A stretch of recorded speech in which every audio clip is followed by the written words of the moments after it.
What your purpose is going to be fulfilled by the avenues by which you've created now. So you're telling yourself my purpose is on the other side of a few decisions. It's not. It's actually in the environments that you're in. And it's going to blow your fucking mind when you see that. Did my purpose change from when I was a trainer to when I was a coach? Same purpose. I don't Different. think it changed. It didn't change. It I didn't. still do the same thing. I still do the exact same thing. I still speak, I still inspire, and I still help people grow. I was helping people grow their muscles in an environment that it was safe. It was just I was playing safe with my purpose, so I couldn't really actualize it. I was still doing the thing, but I wasn't doing it to my satisfaction. I wasn't doing it to my authentic expression. I wasn't really representing the role. I was half-assing it. For example, somebody really loves people. They're really good with people. They study Carl Jung. They love their social gymnastics. And one day, they were working as a hair salonist or a barber. And everybody loves to get your haircut, you know? And they sit down, they don't even know what they're getting from you. All they're feeling is love, attention, and discovery of the self. And every time after you finish the haircut, you go, hey man, you know, you're arguing with your wife, I recommend you do something. Set a frame with her. Just tell her, I understand that these are things about me, but there's something that I need from you. I just need acceptance. If that's not something you can do, then I don't think this can work. And he goes, brother, thank you so much. Clean fade and sick-ass wisdom. What do you think happens when people go, I wish you all the best as a barber? And then you go, hey, I'm actually going to open up my own clinic. I'm going to be helping people with their problems. They're going to go, at first, oh, I wish you all the best. Can you give me a haircut? And then once you open up your own clinic, they're going to go, you're a barber. What are you doing? Was that guy who lived an intentional life as a barber or somebody who's helping others? Right? So the same thing is for me, I realized, and this is when I found my purpose, I'm going to give everything I can to the environment I'm in. Everything I can. Now, it blew my mind when I realized, if I'm out of here, I need to commit to being in here. I need to see what this environment's potential has. And we don't ever give it a shot.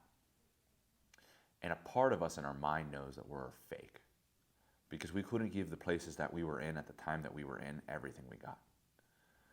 And that just means you're running and looking for something. And you can ask yourself that question, well, what am I running from, right? And also, what are my alternatives? And perhaps maybe this is the only thing that will fulfill me. You know, one of the guys in the groups, he came out to Los Angeles and he said that there was nothing in his life he could not achieve when he was here. When he went back to Detroit, it was like he told me the most difficult thing in his life was not just going on an ego trip in Detroit and actually integrating it, right? So he had this massive high, this awakening, and he, on the trip, was already starting to generate more wealth just by the difference in how he would speak, the way that he would come from, the way that he would live. And I often realize that there's something very, and even for me, man, I strayed from my purpose very recently. I wasn't there for people that needed me, not just as my clients, people in my life. And by the way, not just people in my life, strangers. People that asked for help, I would help. You know what I used to do? Well, let's get you on a call with Skylar. Do you want to know what happened when that happened? Fear. Fear created that. If this is who I am, and this is my purpose, then it's unconditional in its efforts. If somebody comes out to me and asks for help, I will help them. So this all has to do about like, okay, what have you been doing? Like, what are the things that you actually do all the time? You're not victimizing. You're not complaining. You want more. Because you know you're made to be more. And that's not your ego anymore. And you have to be able to differentiate that, right? You know, the insecurities, they could be heavy. They could feel like weight on your shoulders. But this is going to be really difficult for you, being able to realize, no, that's me. It could kind of scare you. And I think that's a really good indicator. It's supposed to scare you. Nathan, who did the one-on-one, realized, he's like, dude, I just need to start public speaking. Like, every opportunity I get to share something that I believe, I want to do it in front of more people, more authentically. And he's not jumping on any conclusions. And that was the same thing I did myself. It was, I knew I was going to be a coach. I knew I was going to work with people in psychology some way or another, right? I had the general direction. right? So let's ask yourself the first and foremost question. What's definitely not it? Definitely not it. Get those things out on paper, the things that it's not. And then you're left with a direction, kind of like this, more than like a sphere. And then you're like, if I go this way and I don't like it, then I have to walk back to the center, and then I need to walk this way, and then I need to walk back to the center. Fuck, now I'm 28. Right? And the reason why that's problematic is because it's still survival. So do you want to know what not survival looks like? There's this movie called In Time. And one of the scenes, how the waitress identifies him as being a closet broke guy is by how fast he eats the food.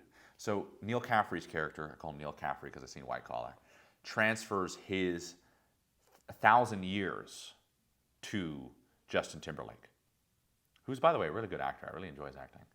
And Neil Caffrey, or Matt Bomer, that's the character, kills himself, but gives him the years. And he says, don't waste your time, right? And it's a very powerful film. You know, it's like, fuck, don't waste your time. And by the way, some people give you time too, right? But then there's an expectation, which is probably in his regard, like, okay, I have 1,000 years, I need to fucking take down the system. Gets his ass kicked, right? Because he tried doing it alone. But anyways, one of the waitresses notices how fast he eats. And she goes, you don't belong here. You stole that. And that's the thing that was crazy, is that she was able to pick up on that based off what? Rush, rush, rush, rush, rush. Go, go, go, go, go, go, go. And I found that something very interesting, which is like, you can give a poor guy a lot of money, and you can see if he's broke. Isn't that interesting? So don't associate the circumstance to the character. And I was really blown away by this, and it was like, yeah, I know a broke guy with 100K, and I know a rich guy with 100K. They're very different. And I could tell you, it's something almost like the rich guy gets wealthier and the poor guy gets poorer. And it's because there's two mindsets involved.